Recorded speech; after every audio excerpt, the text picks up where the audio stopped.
Vous l'avez sûrement déjà vécu, hein. Vous échangez avec votre prospect pour établir votre offre. Il y a à peu près 5 minutes dans la discussion, hein. Votre prospect vous demande « Mais combien ça va me coûter ?» Et là, si vous répondez à côté, c'est mort. Dans cette vidéo, je vais vous expliquer comment traiter cette question.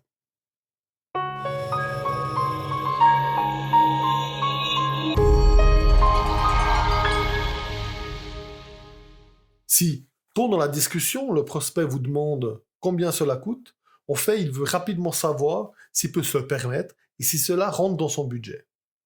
Le problème, c'est qu'aussi tôt dans la présentation, vous n'avez pas encore créé de lien de confiance que demande une impulsion d'achat.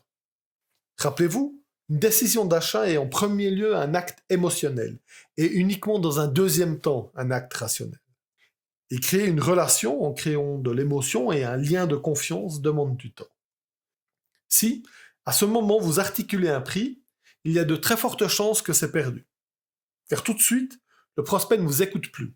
Et il a commencé à estimer si ce prix est OK pour lui ou pas. Sauf qu'à ce moment-là, il n'a pas encore tous les éléments qui font la valeur de votre offre, la valeur de votre produit. Alors il arrive, mais c'est exceptionnel que le prospect dit que c'est en ordre. Mais encore une fois, c'est plutôt l'exception. Mais la plupart du temps, le prospect va commencer à négocier ou attaquer votre prix. Ce qui va vous forcer d'entrer dans un mode défensif. Et vous commencerez à justifier votre prix. À ce moment-là, vous trouvez quelque part déjà en conflit avec votre prospect. Et c'est jamais bon pour une vente. La meilleure réponse à cette question, quand on vous demande combien ça coûte, la meilleure réponse est « ça dépend ». Cela paraît un peu bête et simpliste, mais cela évite de donner un prix et d'être piégé comme on l'a vu avant. Et cela vous permet également d'orienter la discussion vers l'échange où vous cherchez à comprendre les problèmes et les envies de votre prospect. Vous expliquez la valeur pour votre prospect de ce que vous lui proposez. Et ainsi, vous continuez à construire votre relation et continuez à créer de la confiance. Vous allez me dire que c'est facile à dire comme ça, mais quoi répondre quand finalement le prospect il insiste, qu'il veut pas continuer si on lui donne pas de prix, qu'il lâche pas, qu'il dit mais qu'il ne veut pas perdre son temps, donc il veut savoir un prix. Eh bien dans ce cas-là, on va utiliser une autre astuce de vieux Sioux. On va lui donner une fourchette de prix, et une fourchette assez large. L'idée ici est de calmer le prospect en lui donnant des chiffres, mais qui en même temps vont pas lui permettre de porter un jugement définitif. Et ça sera vraiment un chiffre avec lequel il pourra pas faire grand-chose.